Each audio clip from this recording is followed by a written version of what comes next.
예, 아까 그 체인운행 광장에 대해서 좀 문제를 좀 설명을 좀 못하고 넘어갔는데요.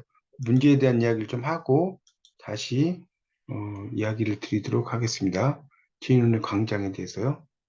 자, 여러분 교재 그 254쪽을 보시면 254쪽을 펴보십시오. 254쪽.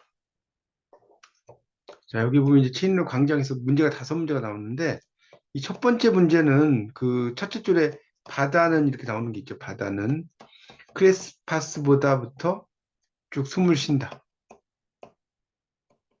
첫째 줄. 자, 여기에 이 바다에다 가로를 묶어서 여기 뭐가 들어가느냐? 이런 문제가 첫 번째로 문제로 나올 수 있고요. 자, 두 번째 문제에서는 뭡니까? 바로 이 전쟁 포로죠. 전쟁 포로인 주인공이 탄 배의 행선지. 이 행선지는 어느 나라인가? 당연히 가는 곳은 여기서는 인도입니다. 인도. 인도를 읽어보시면 나오고요. 그 다음에 이제 세 번째는 뭡니까? 이명준, 계속 이명준 나왔는데, 이명준 주위를 맴돌며, 끊임없이 의식하게 만든 존재. 의식하게 만든 존재 뭐였죠? 갈매기였죠? 계속 갈매기가 자기 이제 두 여인일 수도 있고, 자기 또 한 여인과 딸일 수 있다고 그랬죠? 네 번째. 남쪽에서 만난 이명준의 첫 번째 연인. 연인은 누구였습니까? 바로 윤애입니다. 윤애.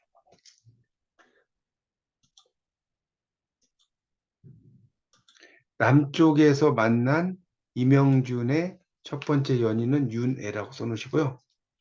자, 이제 다섯 번째 문제는 북에서 헤어진 연인을 전쟁 때, 전쟁 때,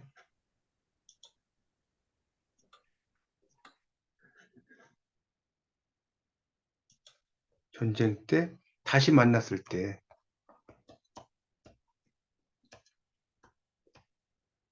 그녀의 새 직업은 뭐였죠? 간호사죠, 간호사.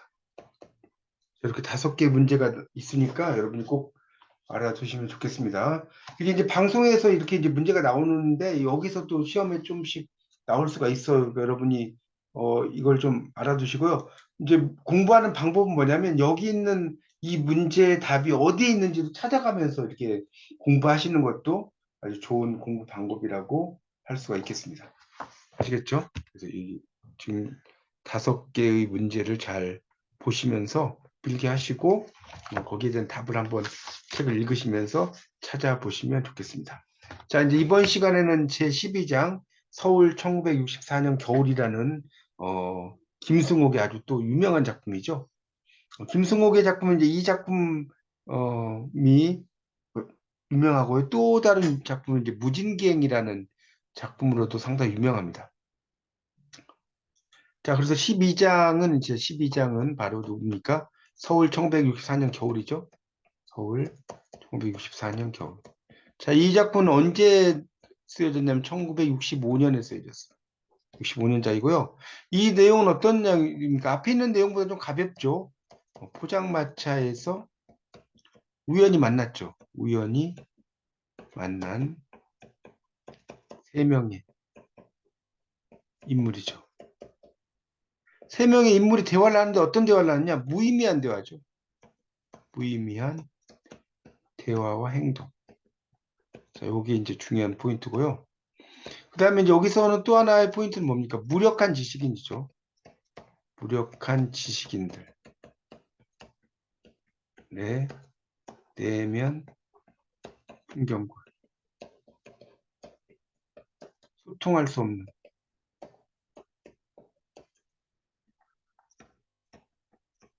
개인의 고독과 공동체적 유대감 상실. 이걸 잘 다루고 있습니다. 또는 이제 하나만 더 이야기한다면 자본에 의한 일상이 식민지화를 완전 좋네. 자본, 이거 자본에 의한 일상의 식민지화 이것을 뭡니까? 구체적으로 형성화했다.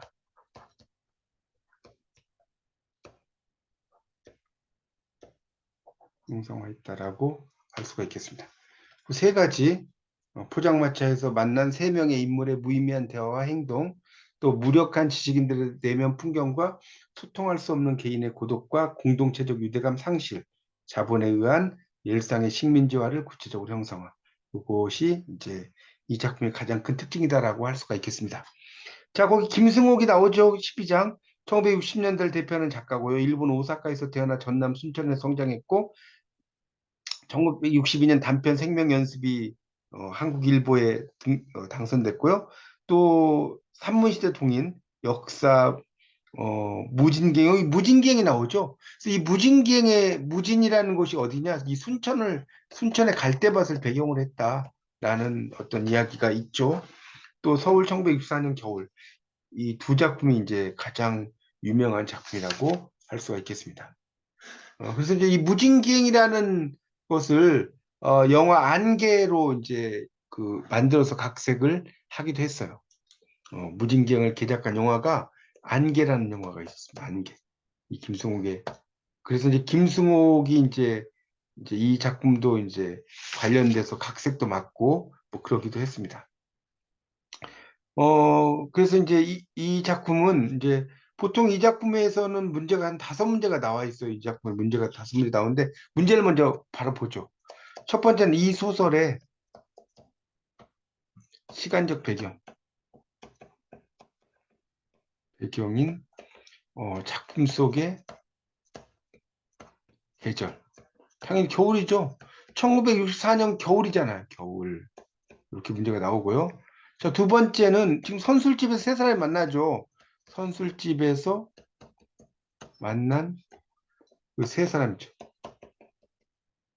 세 사람 중 도수 높은 안경을 쓴 도수 높은 안경을 쓴 안의 직업이 뭐냐? 안이라는 사람이 있어요. 직업. 그건 당연히 뭐예요? 대학원생이죠. 이고요. 자, 세 번째는 사내의 아내가 입원했었고 또 사망 후 시체를 발견된 병원. 이름은 세브란스 병원이죠. 세브란스 병원이라고 할 수가 있겠고요. 자, 그다음에 이제 두 문제를 더 보면 네 번째는 이 아내의 시신 읽어보면 다 나오죠. 과 교환을 합니다. 이 교환한 돈으로 구입한 물건과 가격이 잘못 연결된 거. 잘못 연결. 이제 문제가 나오면 첫 번째 이제 넥타이 600원.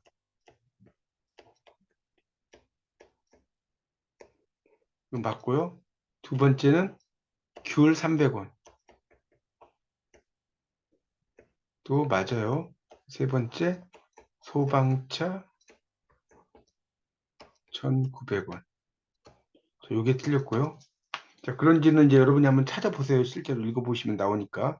자, 그리고 이제 마지막 다섯 번째 문제는 서울은 모든 가로의 집결지입니다. 여기에 뭐가 들어갈까요? 바로 욕망이 들어가요. 욕망. 서울은 모든 욕망의 집결지입니다. 이렇게 되겠죠? 그래서 그렇게 5개 문제를 좀 필기를 좀 해주시면 좋겠습니다. 그렇게 필기를 하시고 제가 이제 여기에 관련된 것들을 좀 읽으면서 설명을 드리도록 하겠습니다. 자, 첫 번째는 이 소설의 시간적 배경인 작품 속의 계절은 겨울. 두 번째는 선술집에서 만난 세 사람 중에 도수 높은 안경을 쓴 아내 직업은 대학원생. 세 번째는 사내 아내가 입원했고 대학원생 사망 후에 시체를 팔게 된 병원 이름 세브란스. 네 번째는 아내의 시신과 교환한 돈으로 구입한 물건과 가격이 잘못 연결된 거. 마지막 다섯 번째는 서울은 모든 가로에 지켜있지. 이 가로가 뭐냐? 욕망이다. 이렇게 여러분이 알아두시는 게 좋겠습니다. 자, 이제 내용을 보겠습니다. 272쪽을 보시면 자, 1964년 겨울을 서울에서 지냈던 사람이라면 누구나 알 수 있겠지만 밤이 되면 거리에 나타나는 선술집, 오뎅과 분참새와 세 가지 종류의 술 등을 팔고 있고 얼어붙은 거리를 휩쓸며 부는 차가운 바람이 펄럭거리게 하는 포장을 들치고 안으로 들어서게 되어 있고 그 안에 들어서면 카바이드 불에 길쭉한 불꽃이 바람에 흔들리고 있고 염색한 군용 잠바를 입고 있는 중년 사내가 술을 따르고 안주를 구워주고 있는 그러한 선술집에서 그날 밤 세 사람이 만났다 이렇게 나왔죠. 우리 세 사람이란 나와 도수 높은 안경을 쓴 안 나오죠? 그러니까 안씨죠. 성이 안씨죠. 여기 안. 대학원생, 학생, 정체를 알 수 없지만 요컨대 가난뱅이라는 게 분명해서 정체를 알고 싶다는 생각은 조금도 나지 않는 35살짜리 사내다. 이렇게. 이 세 사람이 지금 등장을 하고 있습니다. 그래서 이제 먼저 말을 주고받게 된 것은 나와 대학원생이었다. 뭐 이제 꼭 이야기를 하죠.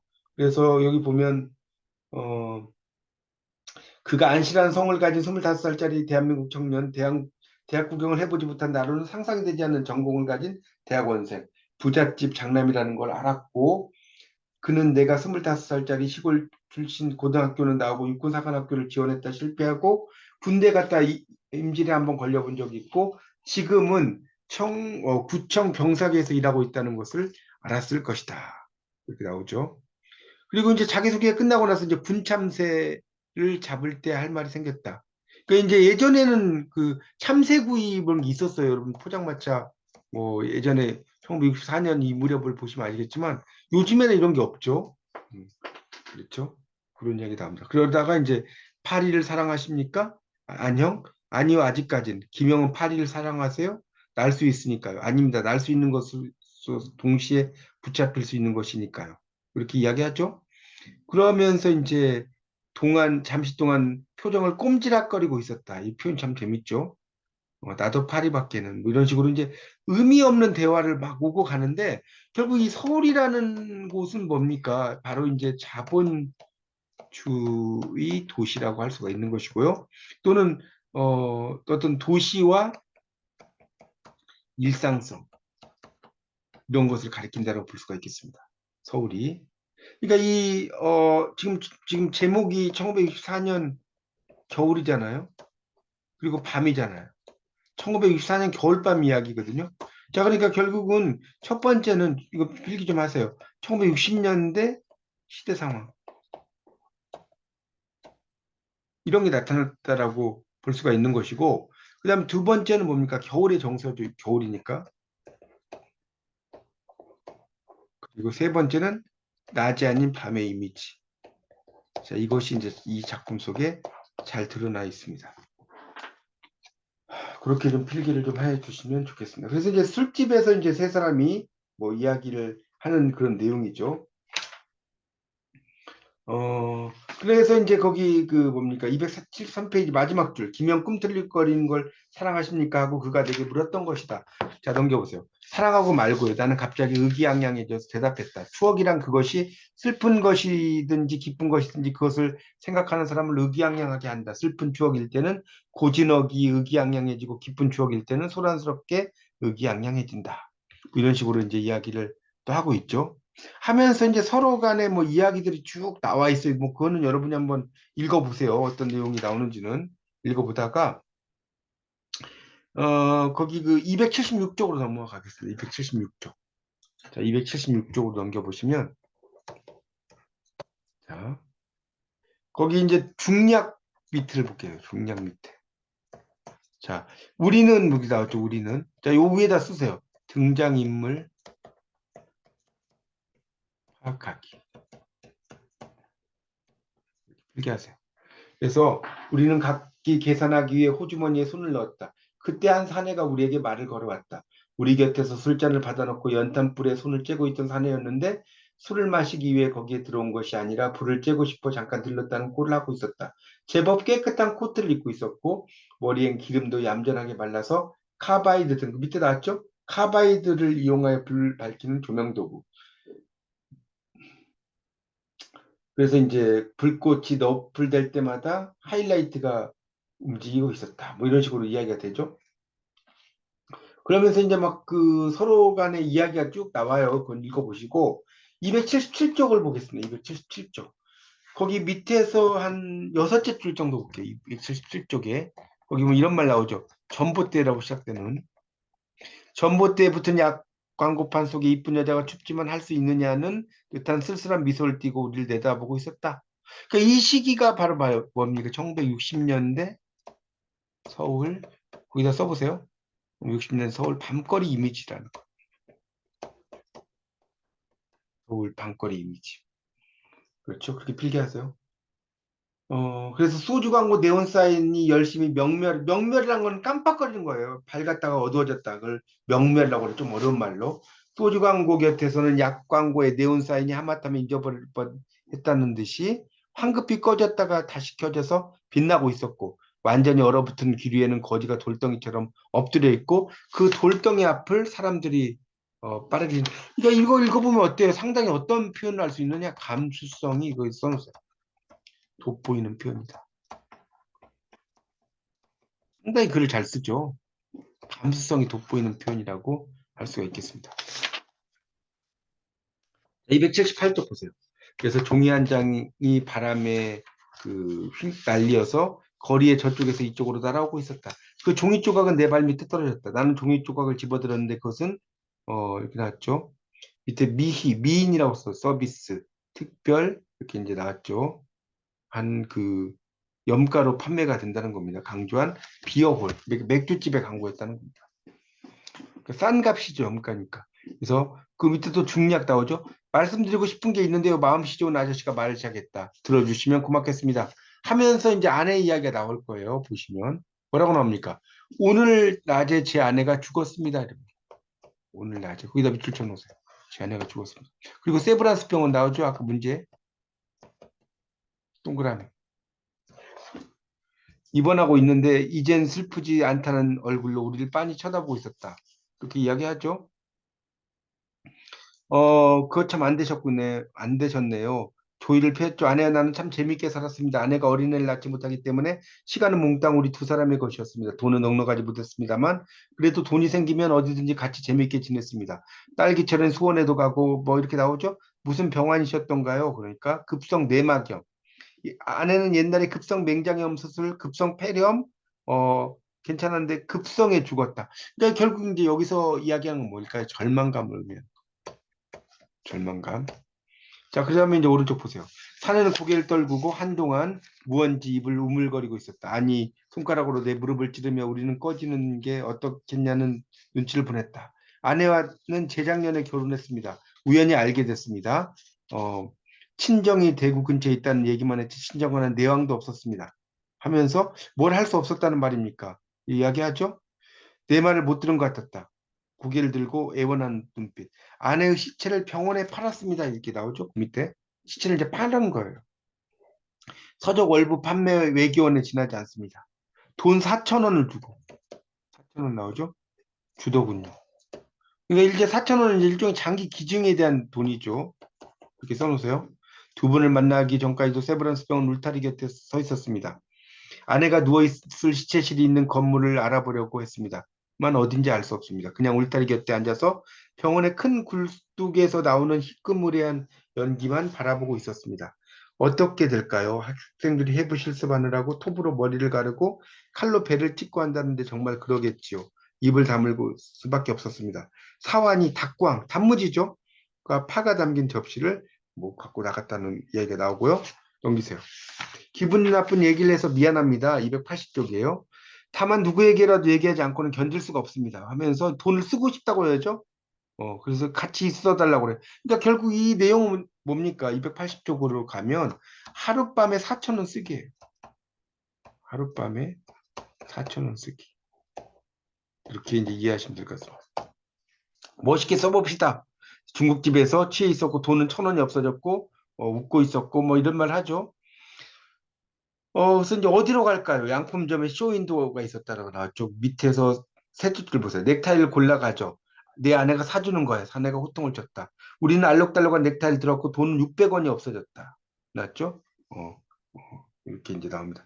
600원이라고 하는 것이 600원이라는 게 요즘 돈으로 하면 4만 원 정도 된다고 해요. 4만. 그 당시 600원 정도 든. 그러니까 이 당시에 그 짜장면 값이 하나 이제 재미를 말씀드리면 이 당시 35원이었고요. 탕수육이 200원. 탕수육 200원. 그다음 통닭이 300원. 지금 통닭 한 마리가 18,000원 뭐 이러잖아요. 고량주 200원 정도 이렇게 됐다고 합니다. 그러니까 그 당시에 1,000원이 요즘 돈은 한 7만 원 정도로 보시면 됩니다. 281조. 어디로 갈까? 귤장수 있죠? 귤을 좋아했다고 하면서 300원이 없어졌어. 그러니까 37에 21이죠. 그러니까 한 2만 원 정도 이게 되는 거예요. 2만 원 정도. 하면서 택시 뭐 이렇게 이야기하고 뭐 차에 가고 뭐 여러 이야기가 나옵니다. 넘겨보세요. 그래서 이제 안과 나는 282쪽 헤아려 봤다 하고 1,900원 하고 동전 몇 개, 10원짜리 몇 장 있었다. 이렇게 나오죠. 다음날 아침 일찍 아니 나를 깨웠다. 그 양반 역시 죽어버렸습니다. 사내의 죽음이죠. 내 귀에 입을 대고 그렇게 속삭였습니다. 나는 잠이 깨끗이 깨어버렸다. 이런 이야기 나오죠. 그러니까 이제 각자의 그 잠을 잘 때에는 이 각자의 방으로 가잖아요. 그러니까 각자의 방으로 갔다는 것은 뭡니까? 폐쇄, 소통의 단절이죠. 같이 있는 게 아니고 이런 것을 또 의미한다라고 할 수가 있습니다. 그러니까 어떤 소외의 문제도 여기서 잘 다루고 있다라고 할 수가 있겠습니다. 282쪽에 이제 그 쭉 읽어보시고 여러분이 283쪽으로 가보겠습니다. 자, 그래서 짐작했다고 하면 어떻게 하겠어요? 그가 내게 물었다. 어떻게 합니까? 그 양반 우리들을 어떻게 하라는 건지. 혼자 놓아두면 죽지 않을 줄 알았습니다. 그게 내가 생각해본 최선의 유일한 방법. 그 양반 죽으리라고는 짐작도 못했다라고 나오죠? 그럼 쭉 내려가다가 뭡니까? 그러니까 결국 여기서는 어때요? 나는 되게 무감각해. 지금 사내가 죽었죠. 그런 것들. 그러니까 죽음을 어느 정도는 예감을 했다고 볼 수가 있는데 그 죽음에 대해서도 상당히 어때요? 외면하고 있는 그런 모습이 드러내고 있답니다. 쭉 가다가 그가 한숨 같은 음성으로 말했다. 우리가 너무 늙어버린 것 같지 않습니까? 그런 말 나오죠. 우리가 너무 늙어버린 것 같지 않습니까? 밑줄 쫙 쳐보세요. 일종의 속물근성이죠. 속물 같은. 그래서 우린 겨우 25살입니다. 하면서 손을 잡고 헤어지고 버스가 도착을 하고 뭐 그런 내용이 쭉 나오고 있습니다. 자, 그래서 이제 넘겨보시면 284쪽입니다. 자, 작품에서 자본주의적 근대성과 일상성의 발견이라고 나오고 있죠. 김승옥 소설을 읽는 세 가지 코드라고 나옵니다. 김승옥은 감수성의 혁명, 상당히 감수성이 뛰어나요. 글 쓰는 게. 그렇죠? 그 감수성이 우리가 이제 센스티브하다. 영어로 이렇게 쓰거든요. 센스티버티라고. 그래서 4.19 세대의 대표 주자로 주목을 받으며 등장을 했다. 1960년대 최고의 작가. 그 다음에 자아 정체성. 제가 계속 말씀드리지만 이 정체성이라는 것은 뭐냐? 아이덴티티고 다시 말하면 뭐라고 그랬어요? Who am I죠. Who am I? 나는 누구인가? 자, 이게 정체성이에요. 아이덴티티고. 그래서 이제 김승옥 소설은 산문시대 초기작이 나타난 유년에서 성인으로의 이니시에이션. 이니시에이션이라고 하는 것은 이제 우리말로 번역하면 뭐 성숙 정도로 번역할 수 있습니다. 이니시에이션이라는 말 써졌죠. 서울에서 잃어버린 자아를 찾기 위한 내면적 싸움 이렇게 나왔고요. 어, 자아의 정체성 탐구가 가장 큰 주제예요. 그렇게 볼 수 있습니다. 자, 그 다음 단락에는 이제 자본주의 일상성 이런 거. 서울이라는 곳이 이제 자본주의의 어떤 메카 아닙니까? 그걸 이야기한다는 겁니다. 그런 이야기가 쭉 또 나오고 있고 그건 읽어보시고요. 그러니까 어쨌든 이 김승목 작가는 감수성이 상당히 뛰어난 그런 작가라고 할 수가 있겠고요. 285쪽을 보겠습니다. 자, 285쪽 김승옥 소설가 감수성의 미학. 나왔죠? 김승옥의 감수성은 한글 세대, 산문 세대 동인들의 언어 의식을 대표한다. 이게 나왔고요. 그래서 실험 정신도 뛰어나죠. 김승옥의 작품 자체가. 그리고 그 밑에 보면 작품의 서정적 분위기, 시의 경계선을 모호하게 만드는 요소다. 이렇게 또 나오고 있습니다. 그래서 상당히 이 작품들 읽어보면 서정적 분위기가 뛰어나고요. 또는 이제 이 김승옥은 어떤 걸 이야기할 수 있냐면 감각적 체험. 일단 필기 좀 해보세요. 과 상징적 이미지를 구사하는 뭐 그런 것이 좀 뛰어나죠. 그렇게 이제 볼 수가 있겠습니다. 그래서 이제 그런 내용들 좀 알아두시면 좋을 것 같고요. 그 다음에 자와 타자의 매개와 소외 286쪽 보세요. 1960년 자본주의 일상성의 세계를 묘사한 서울 1964년 겨울은 욕망에 집결진 서울의 삶을 분석하면서 대중사회라는 조건과 자본의 논리가 인간의 욕망과 존재 방식을 어떻게 결정하는지 드러내어 보여준다. 이 작품에는 도시적인 인간관계의 특성, 모든 관계가 성립되려면 매개를 필요로 한다. 이런 식으로 나오면서 김과 안과 나와의 어떤 문제. 근데 세 명의 대화가 막 끊어지는 내용이 상당히 많이 나오고 있죠. 읽어보시면 아시겠지만 그런 이야기고요. 자, 그 다음에 이제 287쪽 이걸 가보면 일상의 식민지화라고 나오죠. 서울 1964년 겨울 중 선술집. 일종의 이제 요즘으로 말하는 포장마차 종류죠. 그런 종류죠. 한 종류. 그래서 김과 안에게 옆자리에 가난뱅이 사내가 합류해서 자본주의적 인간관계 타락상, 인간관계도 돈이 있어야 된다. 그러니까 일종의 물질 만능주의. 이걸 또 다른 말로 배금주의라고도 하죠. 같은 말입니다. 그렇게 있으면 선수 이게 이제 자본주의죠. 자, 그래서 작품 후반부를 해석하기 위해 돈과 죽음의 의미를 묻지 않을 수 없다. 사내는 아내의 주검을, 그러니까 주검이란 건 이제 그 죽은 시체를 이제 주검이라고 쓴 거예요. 주검. 그래서 그 세브란스에 팔아넘기고 제 손에 쥐어진 돈을 어떻게 사용할지 혼란. 그날 밤 돈을 같이 쓸 사람을 찾는 거죠. 그래서 하룻밤을 보내자. 그래서 이제 이 사람의 존재가 몇 천 원 돈으로 교환된다는 거예요.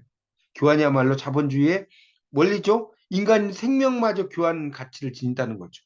그런 이야기를 써는 겁니다. 그래서 연민과 동시에 허무감에 빠지게 만드는 뭐 그런 이야기고요.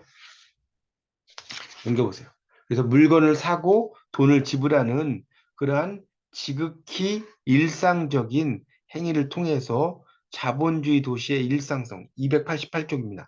예, 숨겨진 성격을 드러내면서 자본주의 교환 구조라는 상층의 원리가 일상생활까지 침투해서 지배해가는 과정을 통해 자본에 의한 일상의 식민지화. 거기 이제 제가 아까도 좀 설명을 드렸지만 밑줄 좀 치세요. 288쪽에 거기 뭡니까? 물건을 거기서부터 이렇게 표시하시고 것이다까지 네 줄이 중요한 그 별표 하나 적으세요. 그러니까 물건을 사고 돈을 지불하는 일상적인 행위, 자본주의 도시의 일상성에 숨겨진 성격, 또 자본주의의 교환 구조. 그러니까 돈이라는 것과 어떤 그 뭡니까 물건을 교환하지 않습니까? 그런 교환 구조. 그러니까 자기 아내의 어떤 주검도 돈으로 교환하는 그런 것들을 다루고 있지 않습니까? 그렇게 좀 정리를 하시면 될 것 같습니다. 그래서 이제 세 사람이 이야기를 하긴 하는데 별로 감정의 뭐랄까 정의랄까요? 이런 것들이 거의 나타나지 않는 그렇게 돼 있습니다. 그러니까 이 작품은 이 주인공이 아까도 말씀드렸지만 안이라는 인물이 있고요. 안이라는 인물이 있고 그다음에 김이라는 게 이제 나주다. 그리고 김이라는 인물이 있고 그다음에 또 사내가 등장을 하죠. 사내. 그리고 이제 이 사람들 말고 그 외에 뭐가 있어요? 서울의 밤거리 사람들이 이제 이 작품 속에 등장을 하게 된다라고 이해하시면 좋을 것 같습니다. 자, 그런 걸 토대로 해서 여러분 좀 보시고요. 지금 하나만 더 이제 여담으로 말씀드리면 1964년에 쌀 한 가마니가 많이죠. 보통 이제 80kg. 이게 한 3,000원 정도 됐다고 합니다. 3,000원. 지금은 뭐 10kg만 해도 막 4만 원, 5만 원 막 이러지 않습니까? 가격이. 그러니까 그 당시하고는 비교가 좀 안 되죠. 그러니까 그 당시에 여러분 기준으로 이걸 보셔야 됩니다. 이게 막 여기에 막 뭡니까? 뭐 몇백 원 이러면 왜 이렇게 싸 이러는 게 아니라 그 당시 64년의 관점으로 보면 요즘하고 이제 그런 비교를 할 수가 있는 내용입니다. 그래서 이제 오늘은 그 앞부분에 체인운의 광장이라는 작품, 상당히 이념소설인데 어려워요. 그래서 다시 좀 말씀드리지만 이 광장은 여러분이 좀 기회가 되시면 한번 쭉 작품을 보시던가, 좀 유튜브에 뭐 광장이 나온 거 있으면 좀 읽어보시든가, 그렇게 해서 좀 같이 보시는 게 좀 더 좋을 것 같아요. 어느 정도의 스토리 라인을 좀 알아두시면 좋겠고, 이 서울 1964년 겨울은 뭐 여기 있는 것처럼 되게 짧게 짧게 내용이 나와 있어요, 정말로. 지금 거의 전 내용이 이렇게 중략이 물론 되어 있지만 많이 되어 있다는 것을 알 수가 있습니다. 자, 그런 걸 토대로 해서 여러분이 한번 이 내용을 다시 한번 검토해서 보시면 또 재미가 있을 거예요, 나름대로.